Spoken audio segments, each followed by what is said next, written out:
Hi hello నమస్తే welcome to UTV. అదే చెప్పాను, ఆల్రెడీ 10 లక్షలకు ఇస్తున్నారు కదా. ఓకే, ఎందుకు ఆ కుటుంబాలు బాగుపడలేదు, మరి మీరిచ్చే 10,000తో ఎందుకు బాగుపడుతున్నారు అనేది ఒక ప్రశ్న.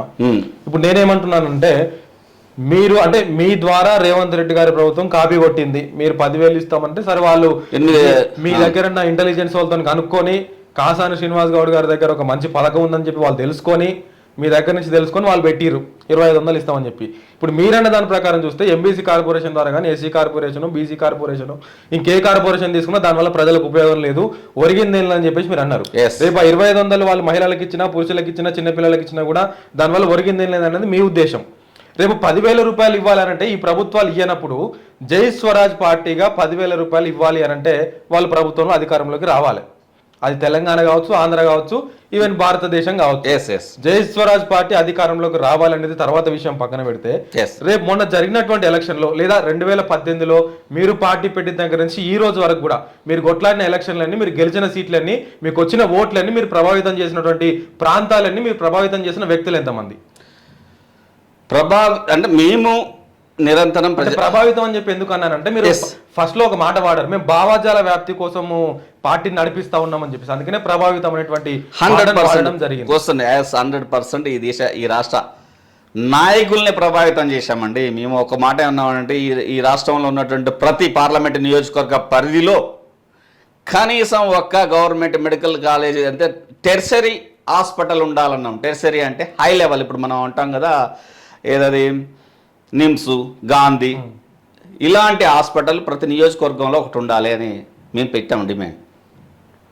ఈవెన్ కరోనా తోటి హాస్పిటల్ పాలైనప్పుడు కేసీఆర్కి ఒక మెసేజ్ ఇస్తూ తొందరగా కోలుకోవాలయ్యా నువ్వు అని చెప్పి, నువ్వు బెడ్ మీద ఉన్నావు కాబట్టి బెడ్ మీద ఉండి ఆలోచించు, చావు బతుకులకి దగ్గరికి పోయినావు, నీకే ఒక కరోనా లాంటి సమస్య వచ్చినప్పుడు బెడ్ మీద ఉన్నప్పుడు నీ యొక్క భయము, ఆందోళన ఎట్లుంటుందో చూడు. అట్లని 4 కోట్ల మంది ప్రజలకు ఉన్నది.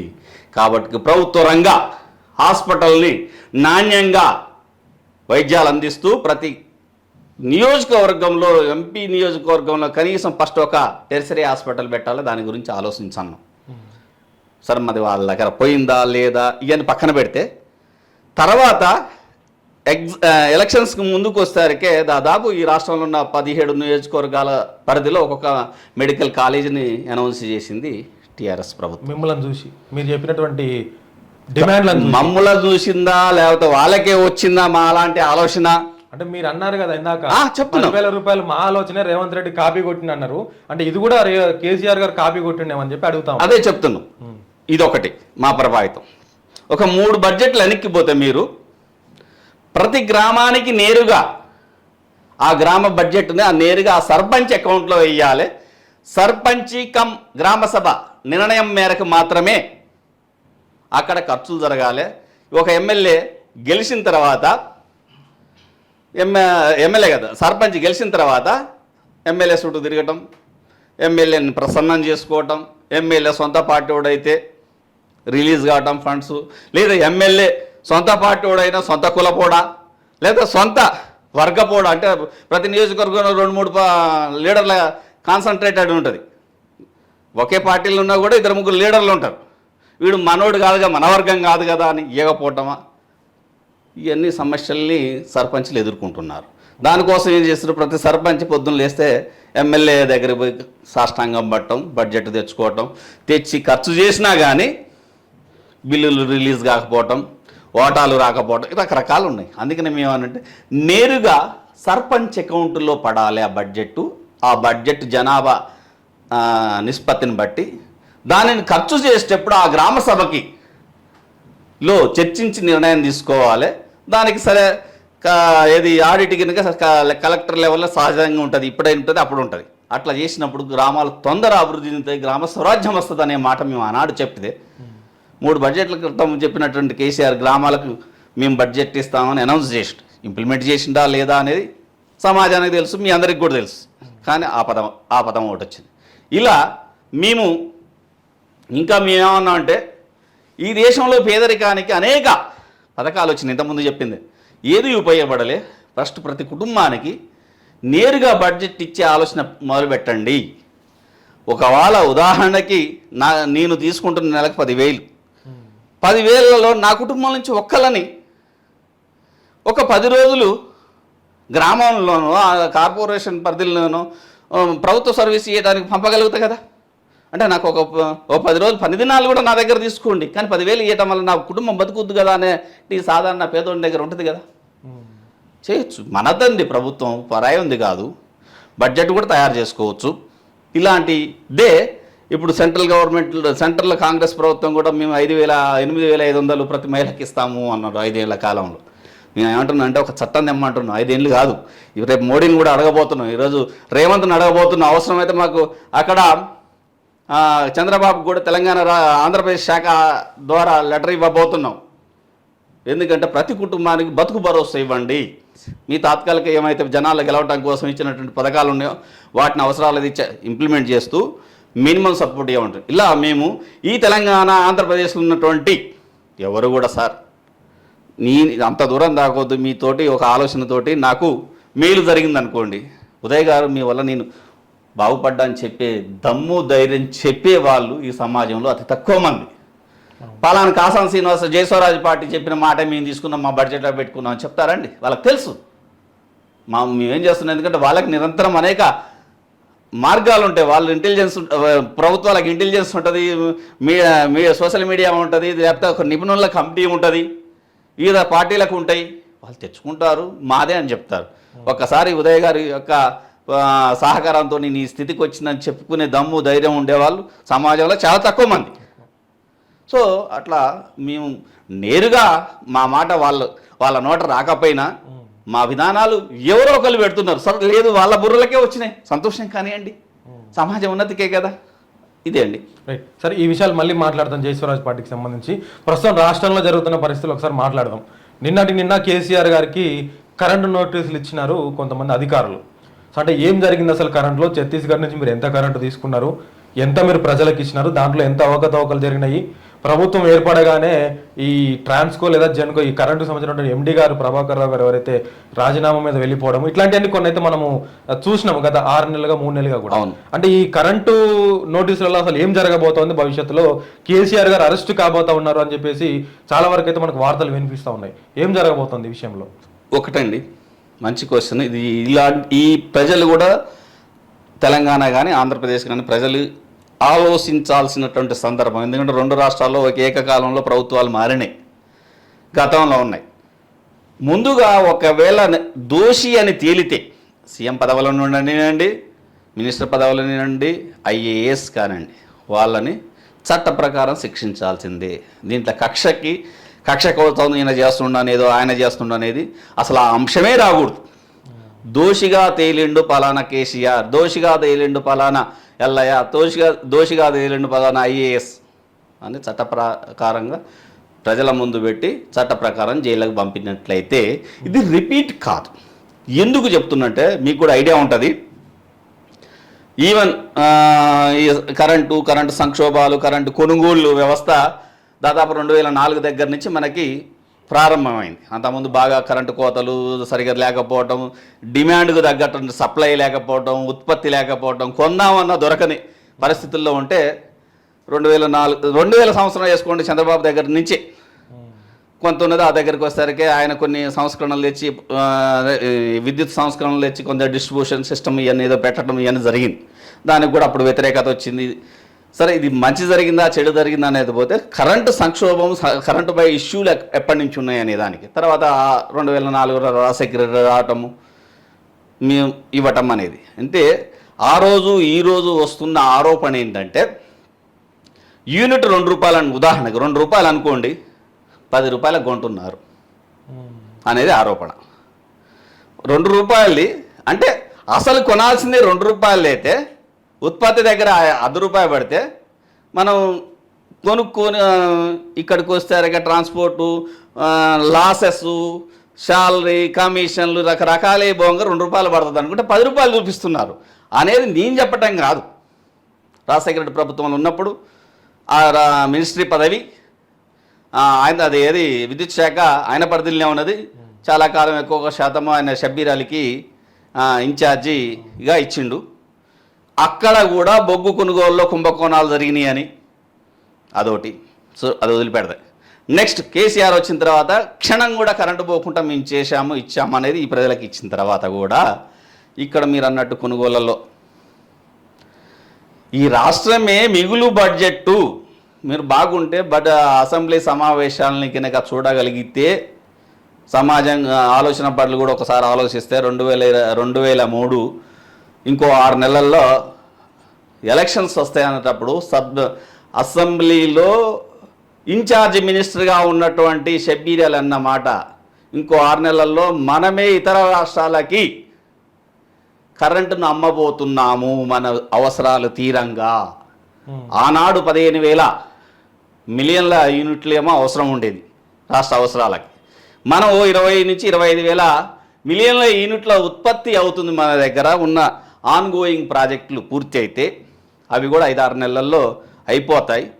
ఇంకా వచ్చే కాలంలో మనకు బోంగ మిగిలింది ఇతర రాష్ట్రాలకి అమ్మటమన్నారు 2023 ఆ ప్రాంతాన్న 2003 ఆ ప్రాంతాన్ని.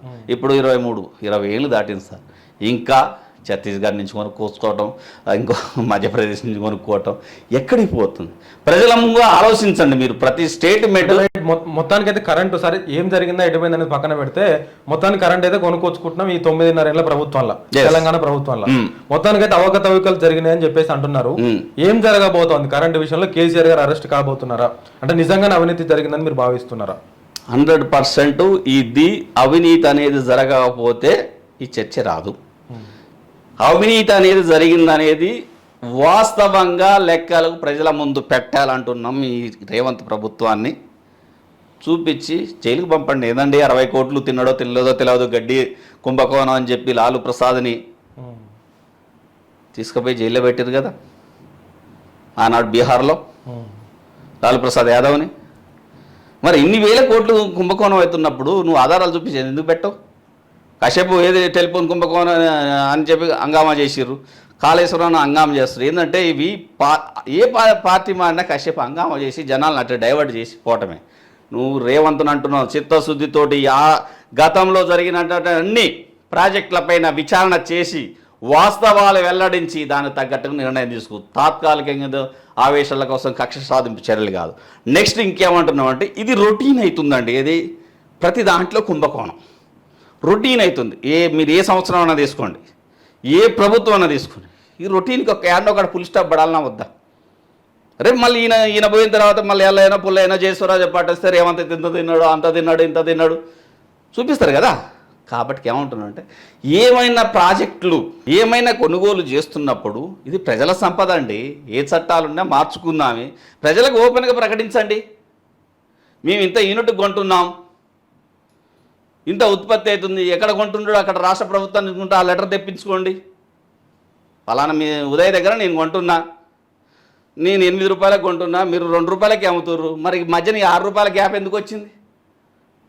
ఇప్పుడు మిమ్మల్ని ఏమంటే మీకు బాధ్యత ఉంటుంది కదా, 8 రూపాయలకి అమ్ముతున్నానని తీయరు కదా, మీరు 2 రూపాయలు ఇస్తారు కదా. ఇట్లా ప్రజల ముందు వెల్లడించే విధంగా చట్టాల్లో మార్పులు ఒకవేళ అడ్డంకులు ఉంటే మార్చాలి. ఎందుకంటే ప్రభుత్వాలు ప్రజలతోటి తయారు చేయబడిందే ప్రభుత్వం. ప్రజల సొమ్ముని అప్పనంగా తింటున్నప్పుడు ప్రతి సంవత్సరం ప్రతి ప్రభుత్వంలో రొటీన్ అవుతున్నప్పుడు ఈ కరెంటు కొనుగోళ్లకు సంబంధించినటువంటి ఎప్పటికప్పుడు పారదర్శకంగా బయటపెట్టి చేసినట్లయితే నీకు ఎమ్మెల్యే పదవి ఇచ్చినాం, మినిస్టర్ పదవి ఇచ్చినాం, మినిస్టర్కి అలవెన్సులు ఇచ్చాం, కార్లు ఇచ్చినాం, సెల్ ఫోన్లు ఇచ్చాం, బంగ్లాలు ఇచ్చాం, సిబ్బంది ఇచ్చినాం, మళ్ళీ ఆడ కమిషన్లు ఇచ్చినట్టు ఎందుకు నీకు? అదే తెలిసిపోద్ది కదా. ఒక కేసు నేను అనేది ఏంటంటే అసలు మొన్న కొత్తనే కేసీఆర్ ప్రభుత్వంలో ఇది జరిగిందంటే కాదు, రాజశేఖర రెడ్డి ప్రభుత్వంలో అదే వచ్చింది, చంద్రబాబు ప్రభుత్వంలో అదే వచ్చింది, రేపు రేవంత్ దాంట్లో కూడా అదే వస్తుందేమో. ఎప్పటికో వస్తుంది కదా అది పౌర సరఫరాల దాంట్లో కుంభకోణం 1,100 కోట్లు జరిగిందని. అంటే వీళ్ళందరి ఇట్లా అవినీతి వస్తుంది, జయస్వరాజ్ పార్టీ వస్తే మాత్రం నీతిగా పరిపాలిస్తుంది. నీతిగా పరిపాలించే ప్రభుత్వాలను ఎంచుకోమని ప్రజలను చెప్తున్నా, అటువైపు నిలదీయమంటున్నాం, గల్లా పట్టుకోమంటున్నాం. ఈ పథకాలలో ఓపెన్నెస్ పెట్టమంటున్నాం మేము. ఓపెన్నెస్ ఎంత కొంటున్నాం, ఎంత పడుతున్నాం, ఎంత అవుతుంది, ఇక్కడ ఖర్చు ఎంత అవుతుంది. ఒకవేళ 10 రూపాయలు నీకు ఖర్చు అవుతుంది, 20 రూపాయలు రాసుకుపోయిందంటే మనోళ్ళే తిన్నాళ్ళే అనుకుంటారు. 2,000 రాసుకుంటే 10 రూపాయల ఖర్చుకి 20,000 రాసుకుంటే అదే కుంభకోణాలంటే. పావుల ఖర్చుని రూపాయి పావులా చూపించడమే కుంభకోణం. ఈ పెద్ద పదము గంభీరంగా అనిపిస్తుంది కుంభకోణం అంటే ఏం లేని జనాలకు, సాధారణ జనాలకు, కొంతమంది ఆలోచన పరులకు కూడా ఆలోచించింది ఏందో కుంభకోణం ఏం లేదు. పావులకు వచ్చేదాన్ని 2 బావులకు 3 బావులకు కోట్ చేసి తీసుకొని తలా ఇంత పంచుకోవటం. అలా లేని ప్రభుత్వాన్ని ఇవ్వాలనేది మా సంకల్పం. జయస్వరాజ్ ఇస్తుంది 100%. Okay right. చివరిగా ఇంకొక ప్రశ్న, రేవంత్ రెడ్డి గారు నేడో రేపో రైతు రుణమాఫీ, సరే ఆ ప్రశ్న మాట్లాడేదానికంటే ముందు నేను మిమ్మల్ని స్టార్టింగ్లో ఇంట్రడ్యూస్ చేస్తూ మీ గురించి చెప్పిన కాసాని శ్రీనివాస్ గారు మన ముందు ఉన్నారని చెప్పిన. నేను కాసాని శ్రీనివాస్ గారు ఉన్నారని చెప్పిన. కాసాని శ్రీనివాస్ గారు నా ముందు ఉన్నారు అని చెప్పిన నేను. అవును. మీకు ఏమైనా ఇబ్బంది అయింది ఆ మాటతో? ఏం లేదు. మీరు ఏమైనా బాధపడరా? ఎందుకు అవసరం లేదు. అంటే మీ పూర్తి పేరు కాకుండా మీ పేరును కొంచెమే బలికిన నేను ఏమైనా బాధ అనిపించిందా? ఎట్లా పిలిచినా నామం ఒకటేనండి. ఒకరు నన్ను ఉదాహరణకి సీను అని పిలిచిన వాళ్ళు, సిన్న అని పిలిచిన వాళ్ళు, సీనయ్య అని పిలిచిన వాళ్ళు, శ్రీనివాసరావు అని పిలిచిన వాళ్ళు, శ్రీనివాస్ గౌడ్ అని పిలిచిన వాళ్ళు, శ్రీనివాస్ అని పిలిచిన వాళ్ళు ఉన్నారు, కేఎస్ అని పిలిచిన వాళ్ళు ఉన్నారు. నేను జర్నలిజం చేసినప్పుడు ఆఫీసులలో కేఎస్ఆర్ అని పిలుచుకున్న ఉన్నారు. ముద్దుగా చాలామంది నా ఫ్రెండ్స్ ఇప్పుడు నేను ఖమ్మం పోతే కామ్రేడ్ అనే పిలుస్తారు నన్ను. ఇప్పటికీ కామ్రేడ్ అనే పిలుస్తారు, కొందరు కాసాని అనే పిలుస్తారు. నామం అంటే ఇబ్బంది ఏం లేదు. కాసాని శ్రీనివాస్ గారు అంటే ఇబ్బంది ఏం పడలేదు మీరు? ఏం లేదు. రైట్. రేవంత్ రెడ్డి గారు ఏం చెప్తున్నారు అంటే నెక్స్ట్ ప్రశ్నకి వెళ్దాము. నేడో రేపు రైతు రుణమాఫీ మేము ప్రకటించబోతున్నాం అంటే చెప్పినటువంటి తేదీకి ప్రకారంగా ఆగస్టు 15 లోపు చేయకపోతే నేను రాజీనామా చేస్తా అని చెప్పేసి అటు హరీష్ రావు గారు పక్క కూర్చున్నారు. రేవంత్ రెడ్డి గారు కూడా అదే సవాల్ మీద మాట్లాడి సవాల్గా తీసుకున్నారు దాన్ని. నేడో రేపు ఒక తేదీని కూడా ప్రకటించబోతున్నారు అని చెప్పేసి కొన్ని వార్తలు అయితే వినిపిస్తాయి. రైతు రుణమాఫీకి సంబంధించి కొంతమంది సాగు రైతులకు మాత్రమే అనేది ఒక చర్చ నడుస్తూ ఉంది. ఇంకొక చర్చ ఏంటి అని అంటే ఆర్థికంగా వెనుకబడినటువంటి రైతులకు మాత్రమే రైతు రుణమాఫీ చేస్తామనేటువంటి ఇంకొక చర్చ నడుస్తూ ఉంది. అంటే కొంత వర్గానికి మాత్రమే, రైతులందరికీ రుణమాఫీ కాదు, దీంట్లో కొన్ని ఆంక్షలు మేము పొందుపరచబోతున్నాము అనేది ప్రభుత్వం నుంచి కొంత వస్తున్నటువంటి సమాచారం మాత్రమే, ఇంకా అఫీషియల్గా రాలేదు. సో అంటే రైతు రుణమాఫీ విషయంలో మీరు ఏం చెప్పదలుచుకున్నారు? గవర్నమెంట్ అనౌన్స్ చేసినప్పుడు వాళ్ళు అదే చెప్పిర్రా? లేదు, అంటే రైతు రుణమాఫీ చేస్తామని చెప్పారు అప్పటికి. సో పూర్తిగా చేస్తారా, సగం సగం చేస్తారా, ఆంక్షలతో కూడిన రైతు రుణమాఫీ చేస్తారనేది అయితే క్లారిటీగా చెప్పలేదు. సో ఇప్పుడు వస్తున్నటువంటి వార్తలు ఏంటంటే అవే అనమాట. సో వాటిని మీరు ఎట్లా చూస్తున్నారు? 100% అండి. ఉదయ్ గారు, నువ్వు ఎన్నికలకు పోయినప్పుడు డొంక తిరుగుడు మాటలు చెప్పొద్దు. నువ్వు ఎన్నికలకు పోయినప్పుడు ఏం చెప్పినావు? రైతు రుణమాఫీ ఉన్న పట్టాన అందరికీ ఏక దఫాలో మాఫీ చేస్తానన్ను. అదే ఇంప్లిమెంట్ చేయి. అరువులా అనరువులా ఇప్పుడు నీకు అనవసరం. రేపు నువ్వు పెట్టుకుంటే ఇప్పుడు చూడు, అప్పుడు ప్రజలు ఆలోచిస్తారు. రేపు కొత్తగా నువ్వు పెట్టుకునేది ఉంటుంది కదా, నీ పరిపాలన సాగుతుంటుంది కదా. నువ్వు ఇచ్చిన రేవంత్ రెడ్డి ఇచ్చిన వాగ్దానం ఏంటి? కనపడ్డోళ్ళకి అందరికీ ఇస్తానన్న. ఇప్పుడు రైతులు ఏమనుకున్నారు? అందరికీ వస్తుంది అనుకున్నారు. ఏ రైతులన్నా కావచ్చు, కోటీశ్వరుల రైతులే కావచ్చు, మరి ఇచ్చేటప్పుడన్నా ఆలోచన ఉండాలి కదా. లేకుండా నేను అనౌన్స్ చేసిన ఇప్పుడు వాళ్ళందరికీ అవుట్ రైట్గా మాఫీ చేయాల్సిందే. చేసిన తర్వాత ఇక నుంచి మళ్ళీ నెక్స్ట్ నీ పరిపాలన విధానం స్టార్ట్ అవుతుంది కదా. అప్పుడుది అసలైన కౌలుదారులకు ఇస్తామా, అసలైన రైతులకు ఇస్తామా, భూమి మీద ఉన్నోడికి ఇస్తామా, లేదా కౌలుకి హైదరాబాద్లో 100 ఎకరాలు పెట్టుకొని కాసాని శ్రీనివాసరావు నాయకనగూడెంలో కౌలు రైతుల దగ్గర కౌలు తీసుకుంటూ ఈ ప్రభుత్వం నుంచి వచ్చే దాన్ని ఏమంటారు లోన్లు తాను తన పిల్లల పేరు మీద, తన పిల్లల పేరు మీద తీసుకుంటూ కౌలు రైతుకు మాత్రం బూడిద మిగిలిస్తున్నారు అనేది నీకు అవగాహన ఉంది కదా. కొంతమంది ఉన్నారు కదా. అవి కండిషన్స్ పెట్టు, ఇప్పుడు స్టార్ట్ చేయి. కానీ బిఫోర్ మాత్రం నువ్వు ఇచ్చినటువంటి వాగ్దానం తూచా తప్పకుండా పాటించాల్సిందే.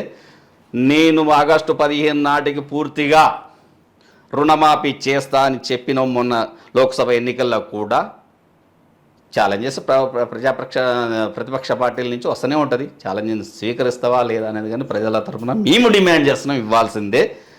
దానికి రేపు ఎల్లుండి క్యాబినెట్ ఏం నిర్ణయం తీసుకుని ఇఫ్ అండ్ బట్స్ వద్దండి. ఇఫ్ అండ్ బట్స్ అన్నాను నువ్వు చెప్పబోయిను. ఇప్పుడు నేనేం మాట్లాడుతున్నాను, 10,000 రూపాయలు మేము ప్రతి నెలకి ఇస్తామని చెప్పిన తర్వాత ఏమన్నా అవసరం అయితే 10 దినాలని ఆ కుటుంబం నుంచి తీసుకుంటాము ప్రభుత్వం కోసము అన్నాం. 10 దినాలు దాంట్లో కూడా ప్రజలు కూడా ఆలోచిస్తారు. ఉత్తగ రోడ్డు మీద తిరిగే 10 దినాలు గ్రామ సర్పంచ్ దగ్గర పనిచేస్తే తప్పేముంది, నాకు తిండిస్తున్నాడు కదా, అది చెప్పగలగాలి.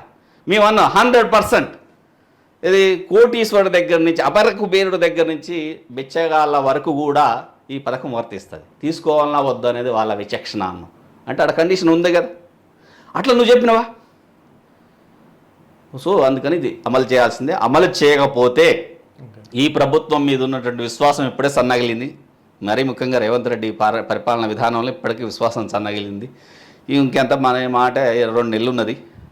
బడ్జెట్ యాంచ్ తెస్తావా ఉన్నదా లేదా తర్వాత సంగతి, రుణమాఫీ లేదా అదే బ్యాంకర్లని కాళ్ళు మొక్కి మీరైతే వైండప్ చేసినట్టు మీకు వాయిదాల ప్రకారం నేను ఇస్తా అని చెప్పుకొని అయితే వాళ్ళకి జీరో బ్యాలెన్స్ చేయాల్సిందే. రైట్. చివరిగా జై స్వరాజ్ పార్టీ అటు జాతీయ కార్యవర్గానికి కావచ్చు, మీ నాయకులకు ముఖ్యంగా అంటే చాలా రోజులుగా నేను గమనిస్తూ ఉన్నాను. చెప్పండి.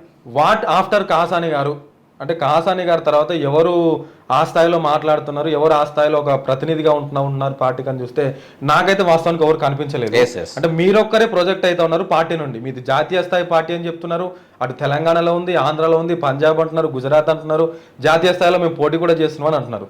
అంటే వాట్ ఆఫ్టర్ అంటే మీతోనే ఆగిపోబోతున్న పార్టీ, మీ తర్వాత ఏం జరగబోతుంది, మీ క్యాడర్కి మీరు ఇచ్చేటువంటి భరోసా కానీ సూచన సలహాలు ఏంటి? చివరిగా ఒక్కటి సార్, మంచి question. Kasani Srinivasarao founder member Jai Swaraj పార్టీకి అయినా తన టీంలో కొంతమంది లేదా వివిధ ప్రాంతాల వాళ్ళు ఉన్నా ఇది ఆయన కోసము ఆయన కొరకు పుట్టిన పార్టీ కాదు. మేము అంటున్నాం ఎన్నడూ చేరుకుంటామా, ఎప్పుడు చేరుకుంటామా, ఎలా చేరుకుంటామా, ఏ విధంగా చేరుకుంటామా అనేది తర్వాత అయితే ఈ దేశంలో ఉన్న మేము చేరుకునే నాటికి 150 కోట్ల జనాభా ఉంటే 150 కోట్ల ప్రజలకు ప్రాతినిధ్యం వహించాలనేది మా లక్ష్యం, అల్టిమేట్ గోల్. ప్రాతినిధ్యం వహిస్తూ ఈ దేశంలో పేదలు లేని సమాజ నిర్మాణం కోసం జై స్వరాజ్ పార్టీ తన పాత్రను పోషించాలనేది మా సింగిల్ ఎజెండా. మేము పవర్లకు పోవడమే ఎజెండా కాదు, పవర్లకు పోవడం ప్రాథమిక స్థాయి, పేదలు లేని సమాజ నిర్మాణము అల్టిమేట్ స్థాయి, సమాజ నిర్మాణము అల్టిమేట్ స్థాయి. అక్కడికి పోయేదాకా కాసాని శ్రీనివాసరావు ఒకవేళ మీరు అన్నారు బాగా మాట్లాడుతున్నారని, అలాంటి వాళ్ళు జై స్వరాజ్ పార్టీలో జెండా పట్టుకున్న ప్రతి ఒక్కరు మాట్లాడేటట్టు మేము చేయబోతున్నాం. అలాగా లీడర్లను ప్రతి ఒక్కరిని తయారు చేస్తున్నాం. ఎస్, మీరు అన్నారు కనిపించట్లేదు అని. పార్టీ పుట్టుక ఉన్నప్పుడు, ప్రారంభ దశలో ఉన్నప్పుడు పార్టీ భావజాలం ఏంటి, పార్టీ ఆలోచన విధానం ఏంటి, పార్టీతో తిరగటం ఏంటి అనేది కొంత మటుకు కార్యకర్తకి లేదా ఆ లీడర్కి తెలిసే వరకు ఈ సందిగ్ధత, ఈ సంక్షోభం సహజంగానే ఉంటుంది. దాన్ని నిర్మించుకోగలగటం, పూడ్చుకోగలగటం లీడర్షిప్ యొక్క నాయకత్వం. సో మేమేమంటున్నాం అంటే గ్రామ స్థాయిలో వార్డు మెంబర్కి పోటీ చేసే వాళ్ళు కూడా అంతర్జాతీయ సమస్యలను లేదా భారతదేశ సమస్యలకు పరిష్కారాన్ని మాట్లాడగల స్థితికి జై స్వరాజ్ పార్టీ తీసుకొస్తుంది. ఈ పార్టీ ఈ రోజుకు ఆగిపోదు. ఈ దేశంలో ఉన్నటువంటి 28 రాష్ట్రాలకు విస్తరిస్తూ ఈ సమాజంలో మేము అధికారంలో ఉంటామా, మేము లేదా ప్రతిపక్ష స్థాయిలోనే ఉంటామా లేదా అనేది పోతే మా ఆలోచన విధానాలు, ప్రజల ఆలోచన విధానాలే మా ఆలోచన విధానాలుగా నిరంతరం ప్రజల దగ్గరది, ప్రభుత్వాల దగ్గర తీసుకుపోయి వాటిని పరిష్కరించే దశలో ప్రయత్నం చేస్తూనే మేమే అధికారంలో కూర్చోవడానికి తీవ్ర కృషి చేస్తూ ఆ సమస్య పరిష్కారం కోసం ఉంటాం. ఇది ఒక నిరంతర ప్రవాహము, జరి ఆగదు ఎక్కడ జై Swaraj party. Right. Thank you so much Kasani Srinivas Goud గారు. సో మీ అమూల్యమైన సమయాన్ని ఇచ్చి చాలా విషయాలు మాట్లాడుకున్నాం యాక్చువల్గా కూడా. అంటే ఇంకా చాలా విషయాలు మాట్లాడుకోవాల్సి ఉన్నప్పటికీ కూడా వీడియో లెంత్ దృష్ట్యా కావచ్చు లేదా సమయానుభవం దృష్ట్యా కావచ్చు ఇంకా చాలా మాట్లాడుకోవాల్సిన అంశాలు ఉన్నాయి. మరొకసారి మనం కలిసి మాట్లాడుకునే ప్రయత్నం చేద్దాం. అంతవరకు మీరు అనుకున్న లక్ష్యాలు కావచ్చు, మీరు అనుకున్నటువంటి సిద్ధాంతాలు కావచ్చు, మీరు అనుకున్నటువంటి భావాజాలం ఏదైతే ఉందో ప్రజల్లోకి గట్టిగా తీసుకొని పోవాలి. ప్రజలని ఆర్థికంగా, సామాజికంగా నిలబెట్టేటువంటి దిశగా మీ పార్టీ పనిచేయాలని చెప్పేసి మనస్ఫూర్తిగా మేము కూడా కోరుకుంటా ఉన్నాం. సో చూసారు కదా, ఇది కాసాని శ్రీనివాస్ గౌడ్ గారు మనతో చెప్తున్నటువంటి విషయాలు. దాదాపుగా మా పథకాలను కాపీ కొట్టింది రేవంత్ రెడ్డి ప్రభుత్వం, మా పథకాలను, మా ఆలోచన విధానాలను కాపీ కొట్టింది కేసీఆర్ ప్రభుత్వం అని చెప్పేసి వాళ్ళు చెప్తా ఉన్నారు.